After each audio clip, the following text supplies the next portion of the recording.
Welcome to Directionally Correct, a People Next podcast with Cole and Scott. Today's guest, Kevin Oakes, CEO of i4cp. Thanks to our sponsors, Lightcast. The world is full of talent data, but more data can lead to more questions, uncertainty, and stagnation as organizations sift through it to figure out what's fact from what's fiction. Lightcast talent intelligence platform answers your most difficult workforce questions to drive meaningful business results. With more than 20 years of experience as MC in burning glass, Lightcast accelerates your work, bringing together hundreds of billions of vetted, constantly updated data points and incredible insights to drive strategic talent decisions. Your organization can tap into the deepest open repository of skills, supply, and demand data in the world to transform your hunches into a skills-based future for your organization.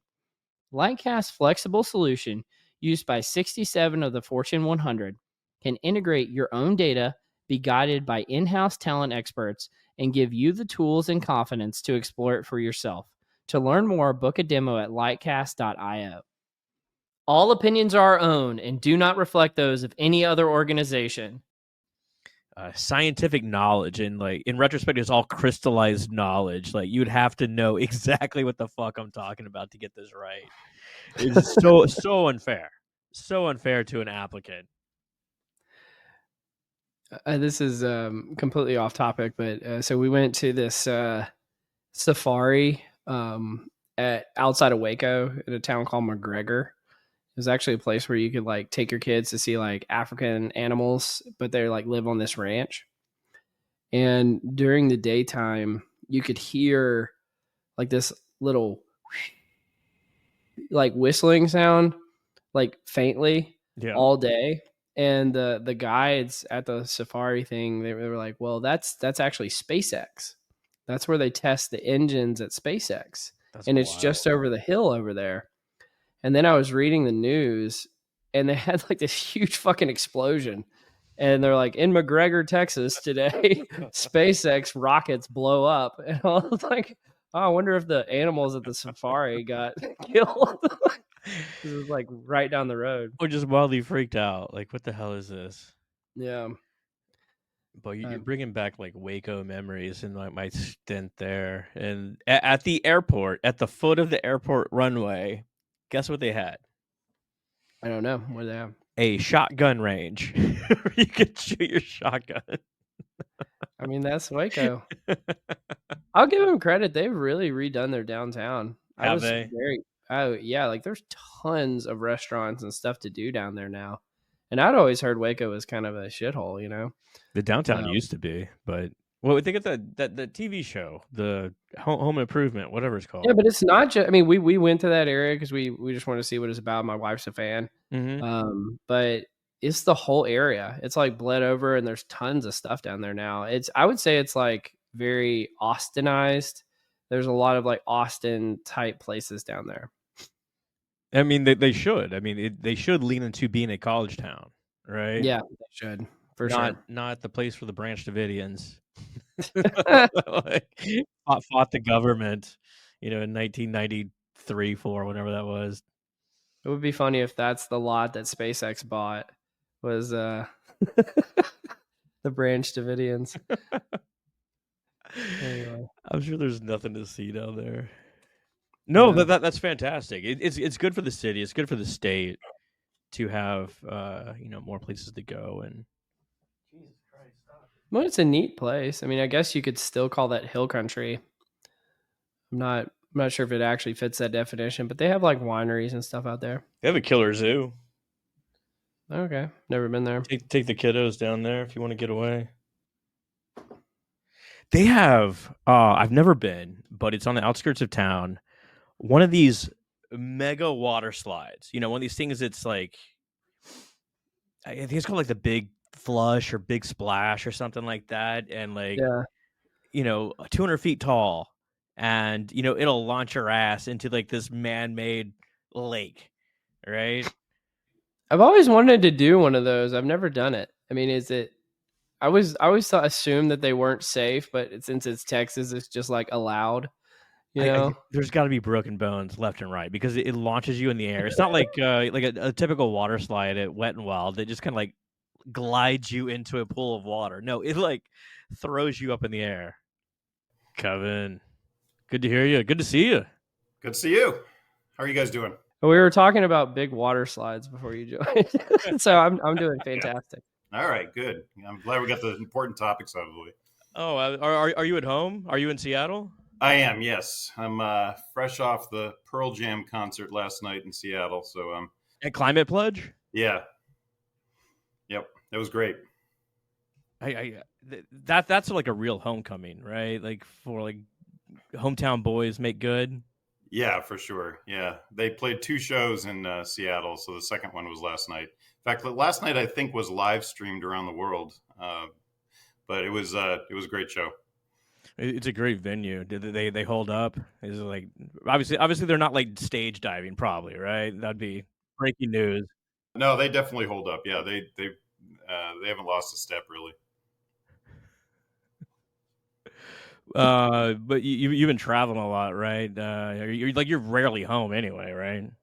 I don't know about rarely, but I've been traveling a lot the last few months. It's both Europe and Middle East, and then a lot just within the U.S. as well. Oh, fantastic! Yeah. Any places of note you want to mention? I, believe it or not, just spoke at a leadership conference in the Maldives. Really? Okay. Now we're talking. Right. So that was definitely a good trip. I flew through Dubai to get to the Maldives, and I was in Dubai when they had their historic flooding. I don't know if you read about that or saw anything on it, but they had more rain in one day than they usually get in a year, and things do not drain well in Dubai. So the highways were closed and just kind of littered with cars, and everything was leaking, and it was kind of a crazy time. Awful. Yeah. So what do you wear to present at a conference in the Maldives? Is like cut off suit pants, something like that? It's pretty normal business attire.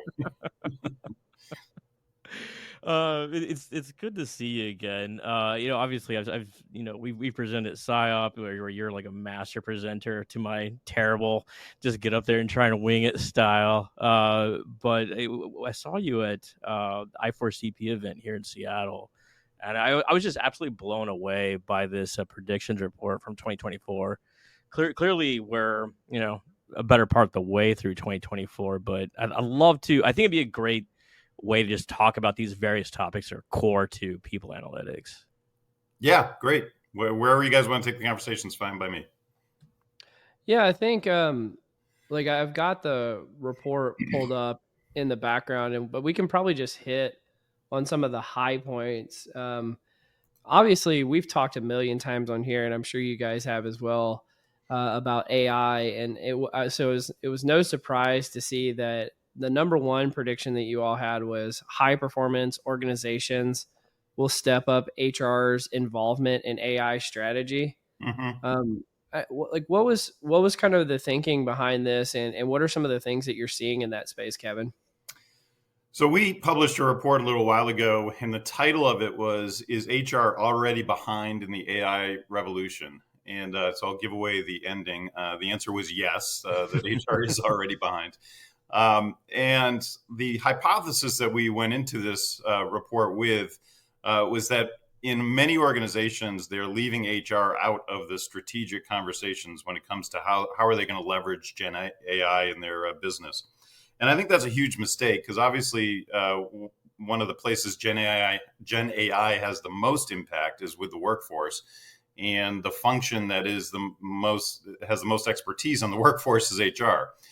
Yet what we're finding in many organizations is that HR is not involved in the strategic or the governance discussions around AI in the organization. And we really think it's time that organizations include HR, but HR has also got to prove that it's worthy of being in that conversation. So part of the study was also looking at what are people's confidence in HR's ability to be an AI expert. And the confidence level is pretty low.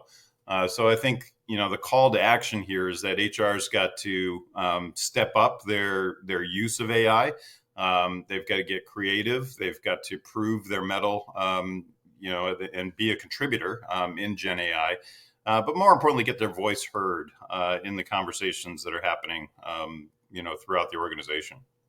People don't really think about HR functions as being particularly techy in this sort of respect, right? Like we got to rely on different arms of the organization to get AI up and running.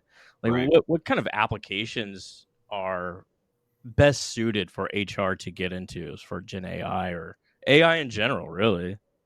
Yeah, it's interesting, Scott. You don't have to be techie to do well in AI.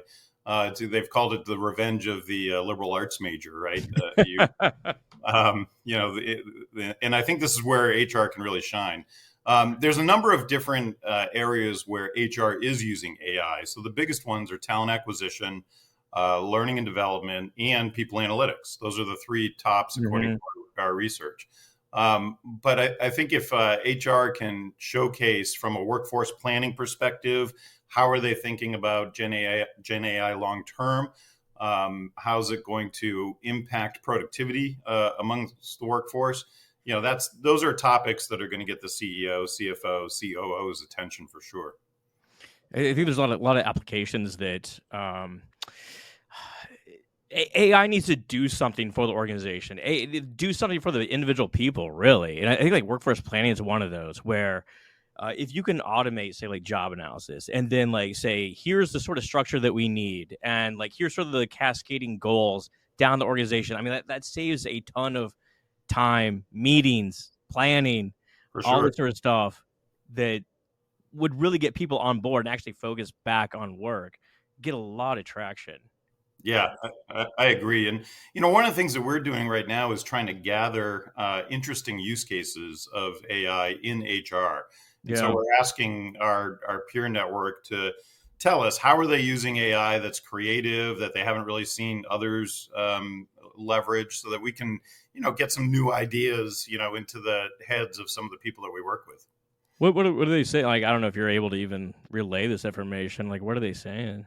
Like, what are some of the cool ideas? Well, we had one that I thought was a great use of AI, and it doesn't really, it's not just for the HR function. So we had a gentleman who was tasked with coming up with the governance policy for AI in his organization. So he gave that to ChatGPT, and Yeah. he created the governance policy through ChatGPT, gave it to his senior counsel, who looked at it and said, "This is great. It's perfect. I really don't have any changes to it." So we took all the prompts that this guy used, and he let us publish them so that anybody could do this. If you need to create a governance policy for AI in your company, there's 8 prompts that you can go through, and you'll be able to create one pretty quickly. So it's fun, things like that people might not think of, that we're just trying to document and give them the prompts. This isn't incredibly secret IP here. Let's give them the prompts to use. You let AI choose its own governance policy for Exactly. AI, right? That's right. Please govern us, all AI. We welcome the robot overlords, That's definitely. right. Well, I think that was a good hit on the first big kind of prediction and priority for this year. I don't want to go through all of them, but the third one was culture measures are both quantitative and qualitative are now expected.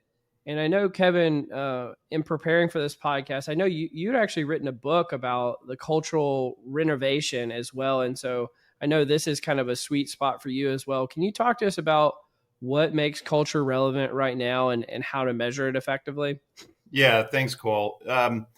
It is a sweet spot for us, and a topic I love talking about. It's very clear that high performing organizations have healthy cultures, and performance of an organization is really an outcome of having a healthy culture. It doesn't mean that there aren't companies out there that perform well in the market but have horrible cultures, but that's like 0.01% of companies, and that's the hard way to do it. And when I talk to CEOs, they inherently understand the importance of a healthy culture.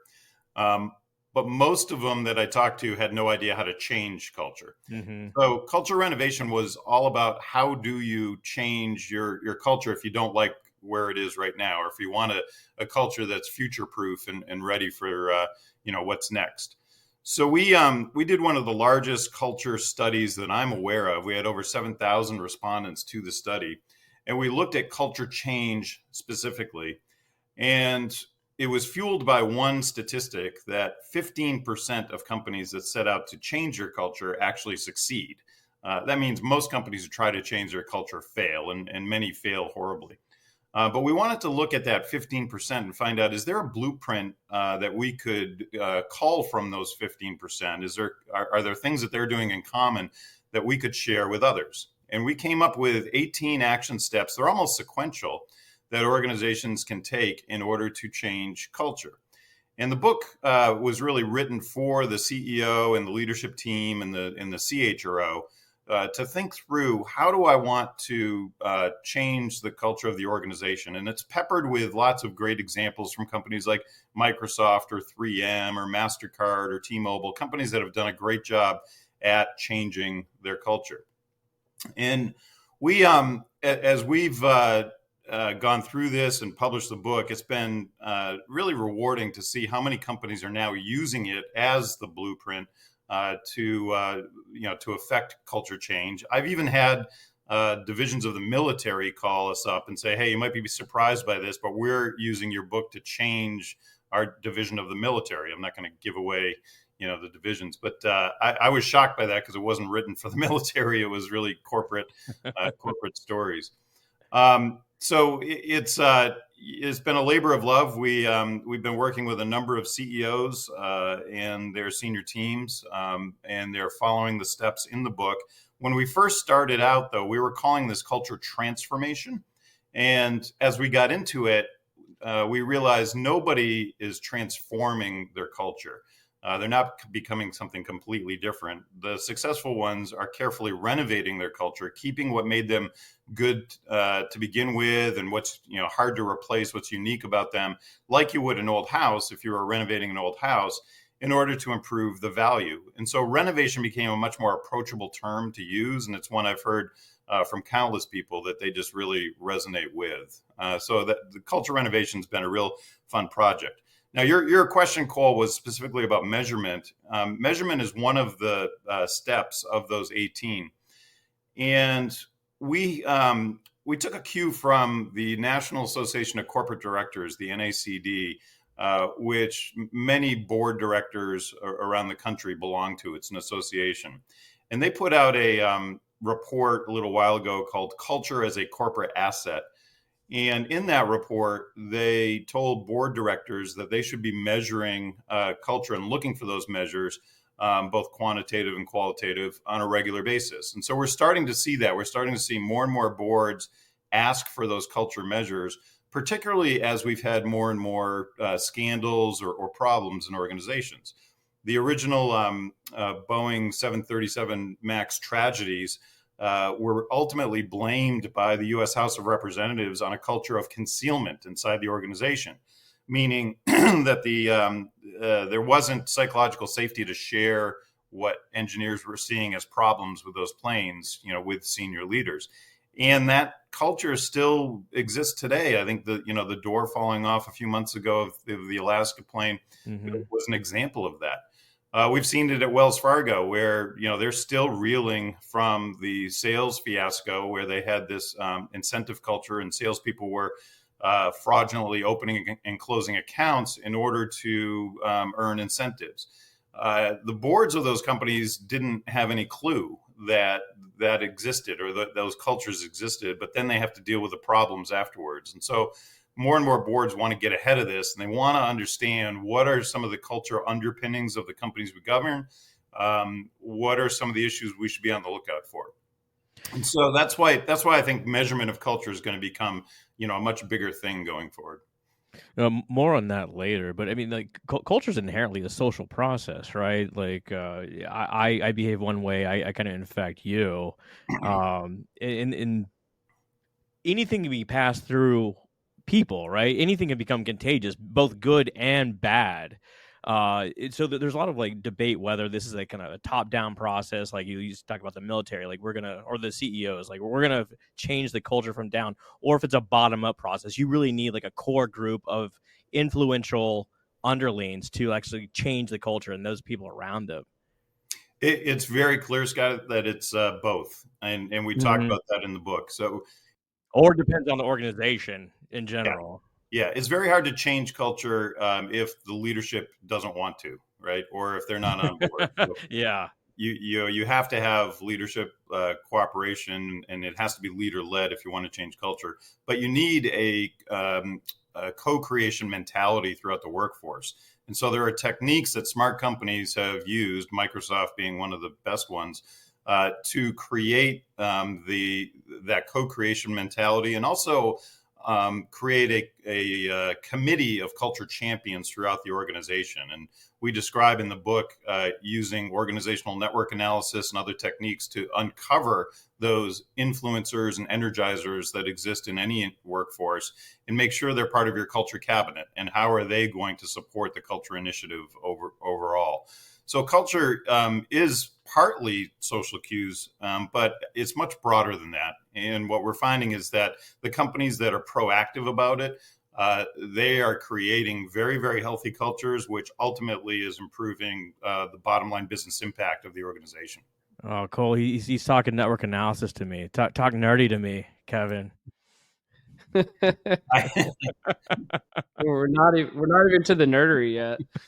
honestly, I think network analysis is one of the most underutilized techniques in organizations. I really feel like more companies need to use O&A in their workforce because it's not that complex. It doesn't take a whole lot of time, but it can be very powerful. It's yeah. It's one of those things where it's like you can wade in and like there's a way to get like very quick insights through network analytics and just like through giving surveys, and then there's like a deeper end of the pool too, right? Where you can go Right. much deeper into it, which I think kind of like people are scared away by that first 20%, right? Like, oh gosh, Mhm. now we're gonna have to do this, and I've got to fight through employees not understanding what this survey is because it looks totally different from other surveys and this sort of thing. But Right. then finding some like it really doesn't take that much to get some like minor expertise and like basic statistics and network analytics. That's right. Oh, for sure. I'm curious how you would react to this, Kevin. I know a while back we had Sue Lamb on the podcast from Coca-Cola, and we talked about culture, and I introduced kind of my three pillars of how I think about culture as symbols, culture as what you like, who can get away with things, and what can you get away with, Yep. and then culture as what's rewarded and punished behind the scenes.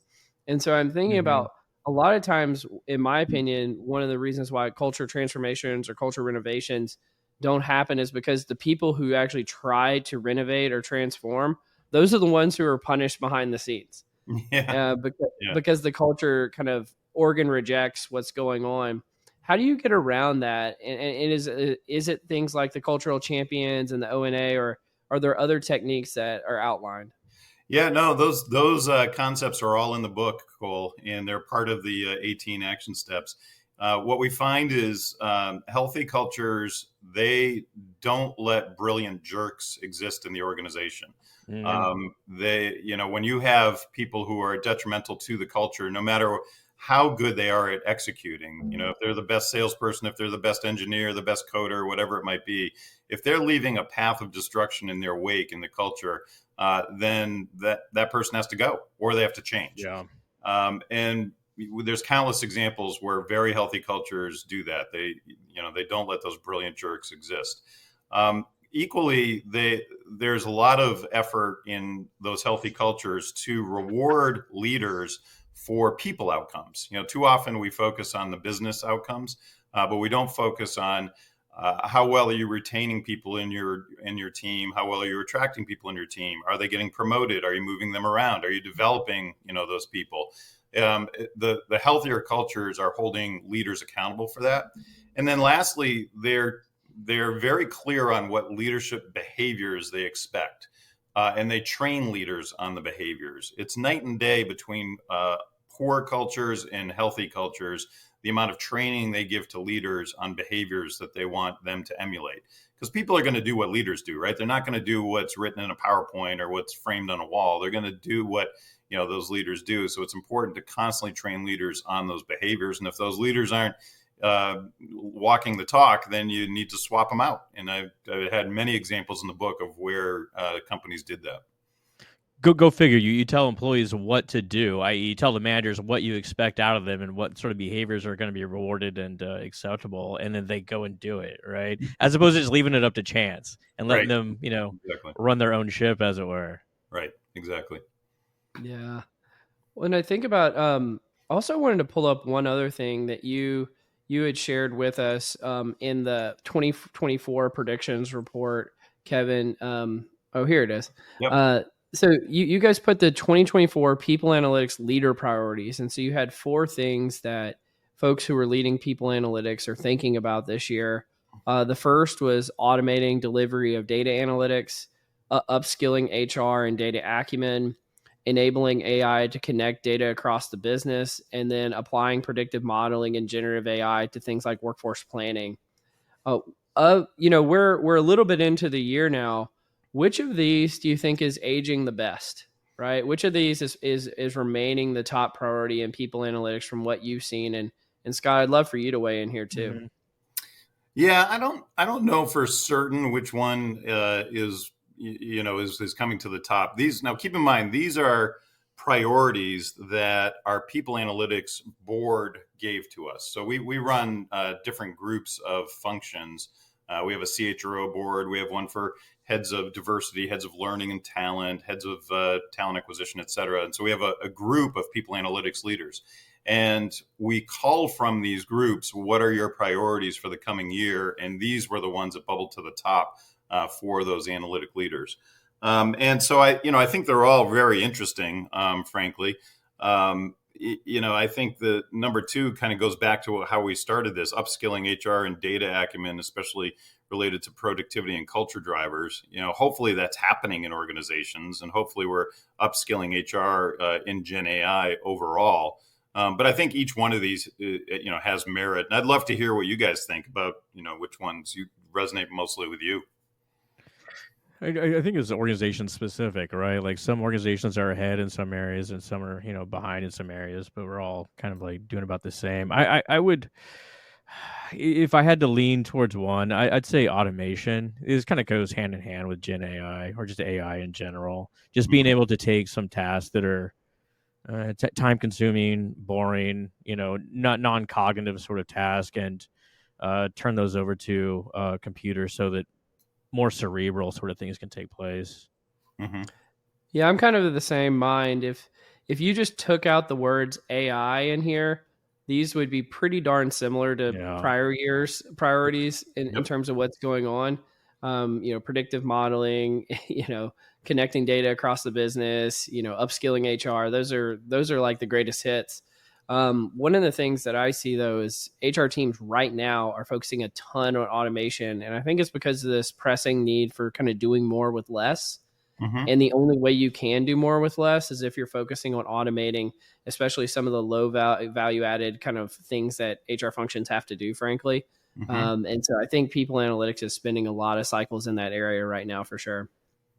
Yeah, I agree. I said at the beginning that talent acquisition was one area where they've really embraced AI, but I think it's along those lines, Cole. What we're seeing in several organizations is they've been able to use Gen AI to go out and find passive candidates, or interesting looking candidates out there way faster and much more efficient than the human people that we used to have doing this. So, that's one area where, we've seen some, efficiency gains by using Gen AI overall.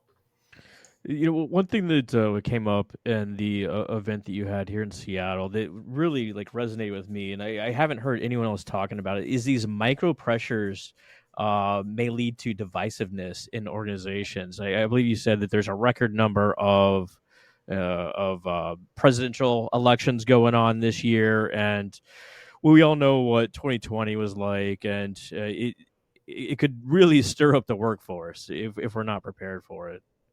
Well, it's already starting to come to a head, of course. So with the guilty verdict of former President Trump, I think my caution to CHROs and HR in general is make sure that you're prepared for divisiveness in the workforce.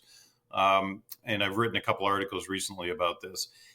You can't. It's a fool's errand to try to tell the workforce don't talk about politics at work. It's just not going to happen. Even though there are companies that have done that, they've said we don't want you to talk about politics at work. You can't prevent people from having conversations. What you can do, though, is teach people how to have respectful conversations. And so I'm trying to advise HR leaders to say, look, the more people can listen to understand as opposed to listen to reply, the more you're going to have constructive dialogue throughout the organization. And as you said, Scott, this is the year of elections. There's a huge election happening in India right now, for example, and over the next 6 weeks that could easily divide the workforce. We've all seen how the Israel-Hamas war has divided workforces. I've had companies tell me they had to shut down their internal social channels because there was too much hate speech, and too much vitriol on those social channels, right? And it's rough because HR is often called in to be the referee or the arbiter, in these conversations. They're also supposed to police, what's happening, and that's really not the job of HR. But there's really nobody else organizations can turn to step in. And so as we get towards the U.S. presidential election, I just expect this to be increasingly, a challenging time for workforces. And I want HR to be prepared, not just up to the election, but after the election as well. Because no matter which way it goes, it's still going to be, pretty hectic after the election, as we saw 4 years ago. Yeah, I was talking to a person the other day about planning a people analytics meetup later this year. We were looking at like late October, and they're like, well, maybe we could do like October 23rd. And then we're like, well, if we move into November, maybe we could target November 6th. And we're like, well, I don't know. Maybe the Civil War will be beginning that day. So maybe we'll skip that day for hosting the people analytics meetup. I don't know. There's a question of like how much authenticity do you want people to bring to the office as well? Like we want people be your authentic self. It's like maybe not. Maybe put down the marching through the office with whatever political orientation you have. I've joked with so many CHROs about that. Bring your whole self to work, unless we don't like you. Yeah. Unless we don't like your whole self, then leave the part we don't like at home. We're gonna have to deculture you out of this organization. Clearly. Right. Well, and speaking of things we shouldn't like, why shouldn't I like relish, Kevin? This is in preparing for this podcast. That was the thing that intrigued me the most, and I told you, I wanted to wait to talk to you about it. So why shouldn't I like relish? Cole's been talking about this, by the way. He's really interested. Cole, I'm going to apologize up front to you, and I'm going to apologize to all the relish lovers who might be listening, because I probably will ruin relish for you. So I used to work at a pickle factory when I was in high school and college. And yes, those do exist. And I normally would work outside of the factory when farmers would bring in their cucumbers, to be made into pickles. And I worked on this big machine that kind of sorted those cucumbers by small, like the little gherkin pickles all the way up to, big bloated cucumbers. And it's those big bloated cucumbers, and then sort of the misshapen ones, and the ones that are, maybe half rotten. Those are the ones that go inside to be made into relish. Now, I worked at the beginning of the season every year on the relish line because the farmers weren't ready to come into the factory just yet. And so I spent a couple weeks on the relish line. And my job on the relish line was to pick out things that don't belong on the relish line to go into the big churn, the big blades that churn it all up and make it into relish. And I was horrible at this job. I'm just going to tell you right up front. So I'd be picking out pieces of wood and other things, and I'd just watch this go by and like, oh, I missed that bug. Oh shoot, there goes a branch. Oh well.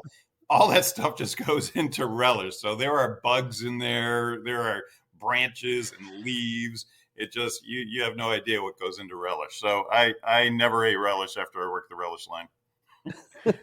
I'm glad the statute of limitations.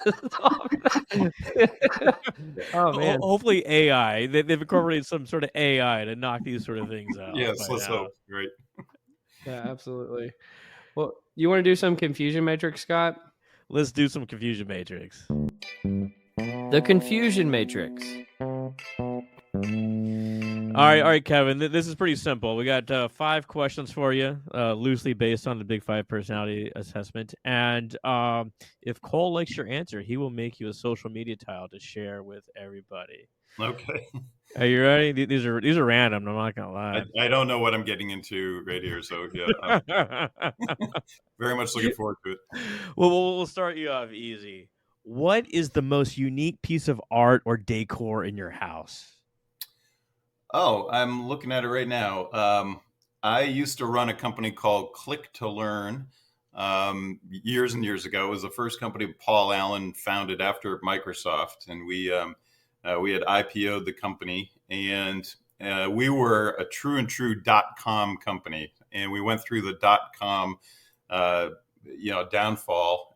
So we eventually took .com out of our name, but we had a huge neon sign that said clicktolearn.com in our offices. And when we closed down those offices, we ended up, changing the name of the company because we merged it with another company. I took the sign. And so I've got this huge clicktolearn.com sign, it's just right on the wall next to me right now. It's off camera, but like, how big we talking? Are we talking like the size of a billboard? It's like 3x5? No. It's like about 4 or 5 feet long or so. But I've got all the little LED lights, hooked up to it. I had an electrician come in and do all that. So, yeah, that's probably the most unique. What about you, Cole? Like, I've been to your house, but I don't recall anything like super distinctive. Yeah, it's probably the kukri I have on the mantle, which is a big knife, which was a wedding gift. So my wife is South Asian, and that was a part of the wedding is that they give you this big knife, and so it's like, okay, this is cool. I don't know. What about you, Scott? That's a good. Oh, me? Well, as you know, I've been working on my Harry Potter painting thing, so I've had various family members and friends. I've been meaning to talk to you, Cole. You, Kevin, too. Why not? Send me landscape videos of themselves for about 4 minutes, and I have it on loop. Cole was very nice to give me a monitor last time I was in town, and that's what I have right now. I'll show you next time. Okay. It's a little art project. I am waiting for you to reveal that because you talked about it, I think, in our New Year's resolution episode. It's well in works, and I kind of put it down for a while. But I need participants. So anyone out there wants to send me a video of themselves for like 4 minutes, just sitting there doing nothing, by all means. But Kevin, you are CEO. You got a lot of stuff going on. Do you have any productivity hacks or organizational hacks to get you through the day? Yeah, that's a good point. I just work and play in tandem. So I never loved the word work-life balance because that always indicated that one thing is bad and one thing is good and one thing should end and another thing should start. I always liked the idea of work-life blend. And so I'm, if I go on vacation, I still do a little bit of work when I'm on vacation because I know what's waiting for me when I'm, when I get back, after vacation. If it's the work day, like later, it's a Friday right now. I'm kicking off early. I'm going to go golf with some friends. It's, to me, you really have to blend things these days. And for me, that's how I'm most productive is I just, it just all blends together for me. I mean, like I didn't see an invite to play golf in my inbox, Kevin. So. Anytime you want, let's get out there. You don't want to play with me. Like it would take 7 hours. Clearly, you meet a lot of people in large gatherings. i4cp has great events all over the place. Mm-hmm. How do you handle meeting new people? Do you have like a strategy or like a modus operandi? For me, it's just I always really just want to listen to them. I want to ask a Mhm. question of them and get them telling me a bit about their life, what they do, what's interesting to them. I just love sitting and listening to new people and trying to understand what makes them tick. I think I always think that's better than immediately talking and trying to get everybody to know you right Yeah. off the bat.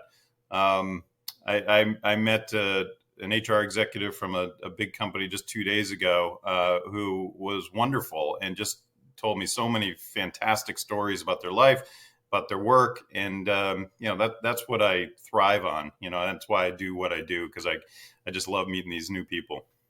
People's favorite topic is themselves, right? That's right. Yep. It doesn't take much to get people talking about It's like, oh, I asked that guy about himself, and like, I'm super likable now, right? Just talking about this. Yep. Do you have a cause or issue that you're passionate about? I know you do volunteer work. Yeah, we for years we've been supporting an organization called Best Buddies. Best It was buddies. started by Anthony Kennedy Shriver like 35 years ago, I think, when he was at Georgetown. And it's an organization that benefits individuals with intellectual and developmental disabilities. So a lot of Down syndrome, but a wide variety of folks with IDD. And my head of sales, who's been with us over a decade, has a son with Down syndrome. So she was the one who introduced us to Best Buddies to begin with. And so every year at our conference, we have Best Buddies come in and present to the conference. We've been big supporters of their jobs program because people with IDD generally have an 85%, 90% unemployment rate. But they can be wonderful workers. And, we've been helping to place people with IDD in organizations around the country. And we ourselves employ someone with IDD. And many of our employees are sitting on state boards for Best Buddies. There wasn't a chapter in the state of Washington. So I started one with a lot of help from others about 5-7 years ago, and that's been going great. And we do a lot of things with our local chapter, but nationally we're pretty active with Best Buddies as well. It's super admirable. Everyone should look them up. Finally, what is a small everyday thing that brings you joy? Say it again. A small everyday thing that brings you joy. Small everyday thing that brings me joy. Other than just having my coffee in the morning, That's good enough. A I lot of love days, love a right? good cup of coffee. I'm big into music, so I when I get a chance, I will just put on a different artist around the house, and I'm too often on Zoom calls and and phone calls that I can't do that. But when I do have a chance, I can just play some music. So just a moment to yourself, really, is what it sounds like. It is, yeah. What about you, Cole? Like, I want to maximize Cole's joy in life. He needs it. Oh, I would say it's definitely like something like sneaking a small like sugary sweet Oh that yeah. nobody gets to see, like a fruit snack. You ever had fruit snacks or from like Welch's? They might be my favorite thing on earth. Right? They're like for children, but I love them. Geared towards 5 to 7 year olds, but Yeah, and if I can sneak a fruit snack here or there, oh man, that might be the best day of my life. There's something about doing something somewhat naughty, right? Like they're for your kids, but like you're gonna take them, right? Or that's funny. Absolutely. Oh, I have another one for you, Scott. oh yeah, I have a dartboard set up, so I will often just throw darts while I'm on a conference call or something. So that definitely brings me Yeah. joy, just throwing darts. that's a Well, power move. I like that. I like that. absolutely. Well, let's do some nerdery real quick. The nerdery. Because I think related to your first answer about music, Kevin, we had an article about music exploration. Let me find the article real quick. But do you want to tee us up, Scott? So the article focuses on the manifestation of cultural taste, specifically what shapes people's changing cultural taste in the consumption habits of music. Hmm. in the previous studies have suggested that personal factors such as traits or moods influence how people consume music or how they find new music, or also macro influences like immigration. And you may be asking like why I would bring this up, because I think it has like strong cultural elements here. So what they did is they analyzed 100 million music streams by listeners in Europe, Brazil, Australia, South Africa. So you're talking like Spotify sort of consumption here. And they measured disruptions in people's normal listening habits due to travel and COVID lockdowns. But the really cool thing is how they measured culture. So they measured the lexical similarity between like what you would normally listen to individually, the same patterns within, say, a dominant country. So, what are the mainstream sort of musical tastes for the country, as well as for like globally? Like, what do people listen to around the world? And what they found is when people traveled, there's greater variation in musical listening. But people explored more different and more distinct sort of music when they traveled to countries that are more distinct from their own. Mm-hmm. So, for instance, England and Australia are very far geographically apart, but they're very close similarity and as far as culturally. Yeah. But say Brazil is much closer geographically to England, but much more distinct culturally. And Right. what they found is that when people traveled from England to Brazil, they tended to pick up more different forms of music and it became stickier. So they listened to it longer and more plays over time. COVID lockdowns also promoted a greater exploration in sort of musical taste. So you can either have people travel a lot and they will pick up greater variations of music, or essentially put them in a box, right? But I thought this like actual measure of cultural variation is super critical and like super awesome way to do it. We don't really talk about how to measure culture in this sort of way. Yeah, I think that's interesting. I haven't really thought about it. Obviously England and Australia are part of the kingdom, and you know, Mm-hmm. so it's not surprising they have the same taste. Some of this all goes back to when Spain and Portugal in the 1500s decided to divide the earth in half. And Spain got the top half of the earth, and Portugal got the bottom half of the earth, and they went off and tried to conquer, distant lands. But that's why Portuguese is the language in Brazil right now, right? And so that's why you have all that, the Portuguese influence. But I love, when I travel, I love hearing music from that culture. I almost don't want to listen to the Mm-hmm. normal stuff I listen to, because I feel like it gets you more in the in the spirit of that country that you're in, or of the region that you're in. So, but I think that's really fascinating, Scott, what you just read. Absolutely.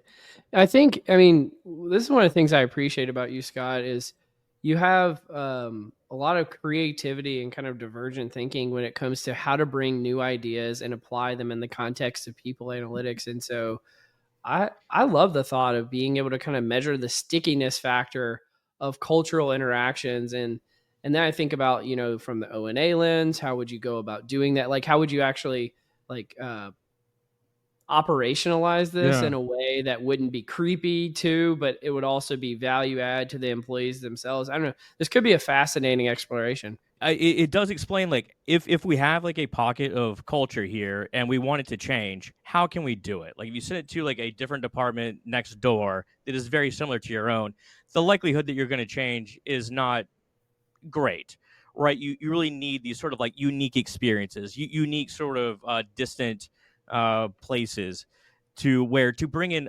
new ideas that will be more unique and more likely to stick, evidently, right? And so that may mean geographically sending people to different areas to learn different sort of even cultural practices that they can apply back at their own home, Yeah. as it were, um, because like not everything is going to be as sticky. Yeah, I'm a big proponent of mobility in workforces, and moving talent around the company, Yeah. around the organization. And, sometimes that means a geographic movement, and moving people, into new cultures. And I think that can be really good developmentally for the people, but it's also good for the organization, because you improve collaboration and communication, and you kind of break down silos. But our latest culture study that we're just putting out now, and it's going out to a very global audience. We originally designed it for Southeast Asia, but now we expanded it to many other regions. We're asking a couple questions of what is more prominent where you work? Is it your local culture or your regional culture, or is it the company culture, right? And this is a question that we get into all the time. Which one should be more prominent? And usually the answer is organizational culture at the workplace. But how accepting is that culture of your local tradition, your local habits, mores, etc. So I think that's kind of an interesting area, and we're starting to focus on that. If you look at, like, say, the Hofstede dimensions, it breaks down into, say, like, individualistic cultures, classicistic cultures. I think there's like 6 different dimensions here. And I think this, along with, say, like, LLMs, provides a really unique way to measure subcultures. So, like, you could maybe you had like documents or something like that. Like, how do people talk about the culture within the team? How they talk about it within the unit? How do we talk about it globally? And then you start getting measures of subcultures and like how different organizations or sub organizations operate, and it becomes like really fascinating. So I mean, like you had mentioned just being able to measure culture previously with your book Cultural Renovation, right? This is another method, and we're just seeing the technology come, right? And it's just like another piece of the puzzle. Yeah, for sure. Absolutely. Well, you guys want to talk about getting paid $75,000 a year? Let's do it. All right. So there was an article that came out in the Proceedings of the National Academy of Sciences in 2021 by Wharton's Matt Killingsworth, but Neil Morelli made a LinkedIn post about it, and he put out some really good stuff. And it was about the famous finding that once people get to making roughly $75,000 a year, that their well-being plateaus. But what they looked at in this study was actually the fact that all of those studies that had been conducted previously were asking people after the fact about their well-being. They weren't actually measuring it in real time, and so I'm not going to get too much in the details about the different ways that they measured well-being here, because I think there's evaluative and then experience-based.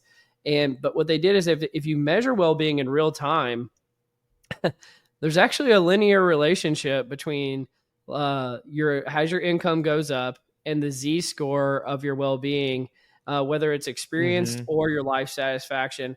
And it doesn't matter at the $75,000 cutoff. And so I guess the finding is here, if you measure in real time, well-being does go up even as you make more money. And it's not necessarily that relationship of diminishing returns that's been described before. And so I thought this was an interesting finding, and I'll just say, from having been a while since I made $75,000, it does strike true in my own life, I feel like. So making a little bit more money does help. I don't know. How do you guys react to this?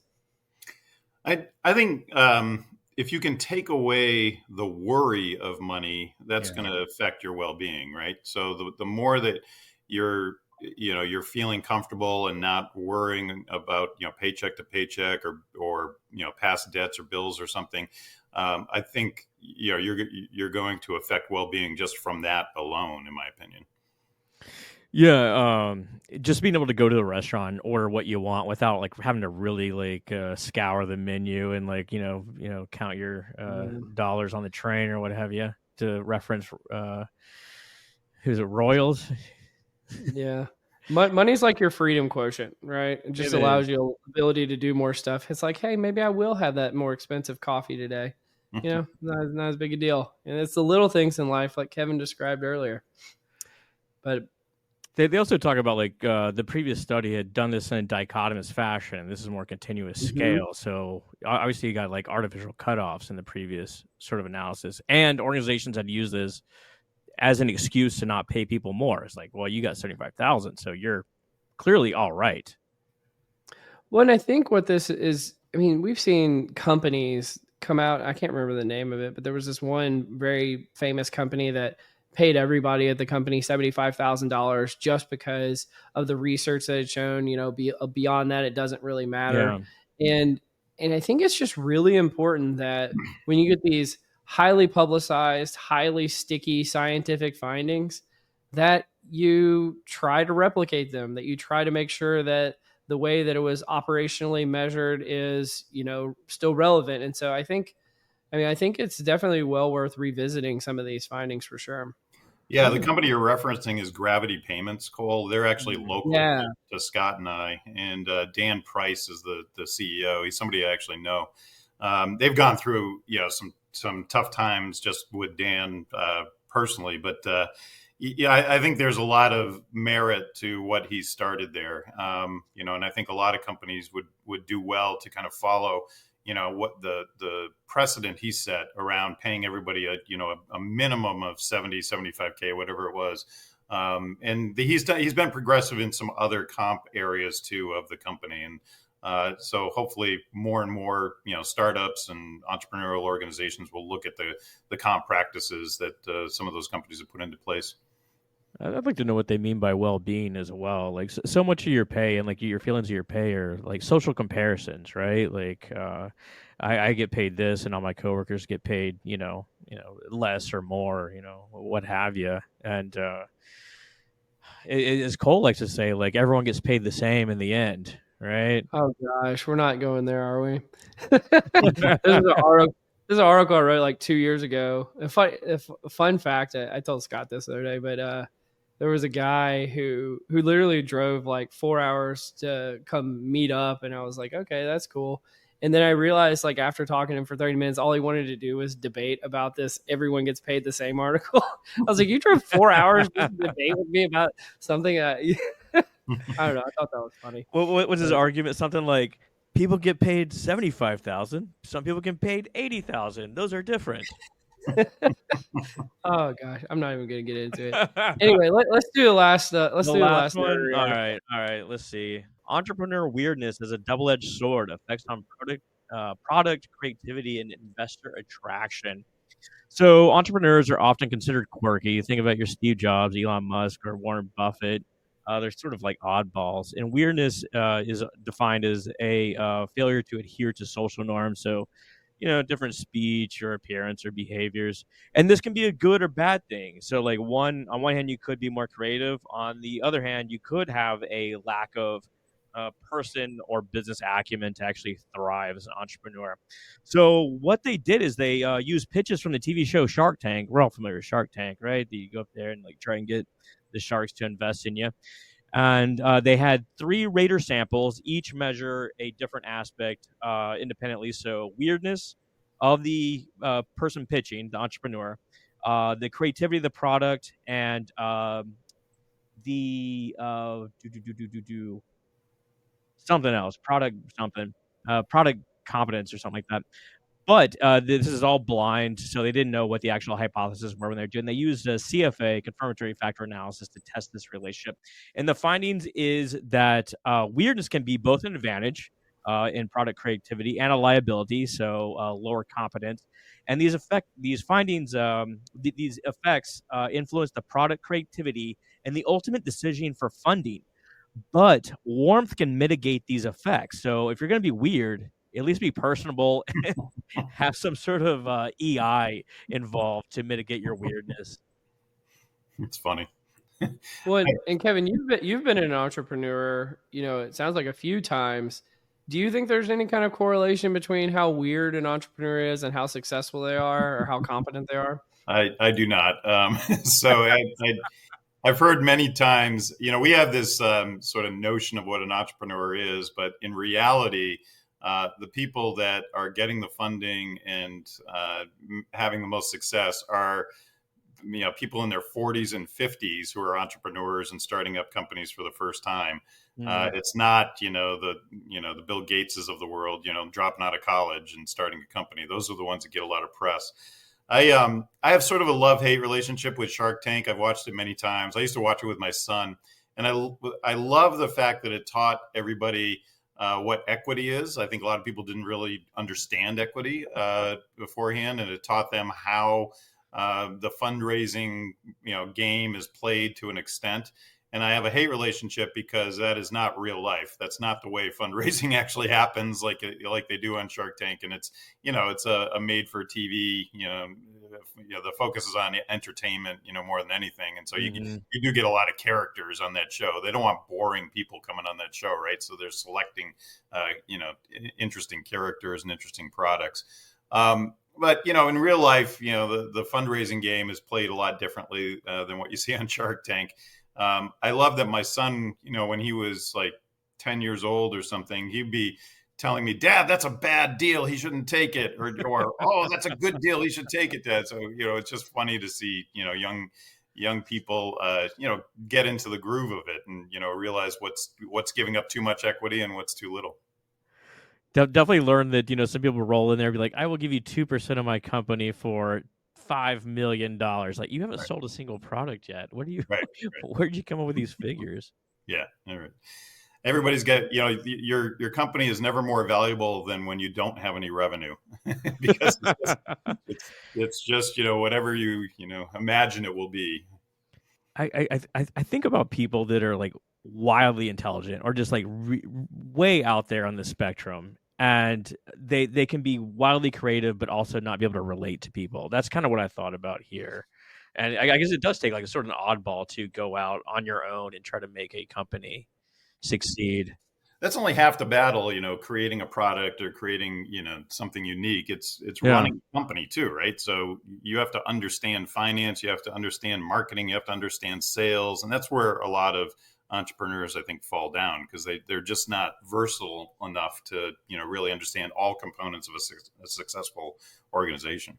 This is what I say about restaurants too. It's like having great food is like 10% of the battle. The rest is all like the sort of IO stuff, like, managing people, making sure you have a great culture, making sure you do the payroll correctly, all this sort of stuff. Yeah, the rest is just making sure you have a celebrity chef, then you'll make all the money. Well, this has been a lot of fun, Kevin, and I wanted to give a quick shout out to just i4cp and all the great work that you guys do, not just to support people analytics, but, the entire kind of HR and business community. And wanted to give a quick shout out. I know you guys have a series of webinars about next practices. I'll put a link in the show notes to anybody who wants to attend those in the future. But Scott, any final words for Kevin before we wrap up? Kevin, it's great to see you again. Good luck on the golf today. How can people get in touch with you if they want to reach out? Oh, I'm easy to find, but Kevin.Oakes at i4cp is my email. I'm on LinkedIn, Twitter. You can find me pretty easy. Fantastic. Well, you've been listening to Directionally Correct, a People Analytics podcast with Cole and Scott, and today's guest, Kevin Oakes. Thanks for joining us, Kevin. Thanks, guys. Appreciate it. Had a lot of fun. Directionally Correct is dedicated to you, our listeners, to help educate and entertain you on how to effectively do people analytics. By supporting this podcast, you are helping us continue to provide valuable insights and knowledge to our listeners. Please consider becoming a patron of the podcast. You can find the link to sign up in the show notes or at patron.podbean.com/directionallycorrect. Thanks for your support.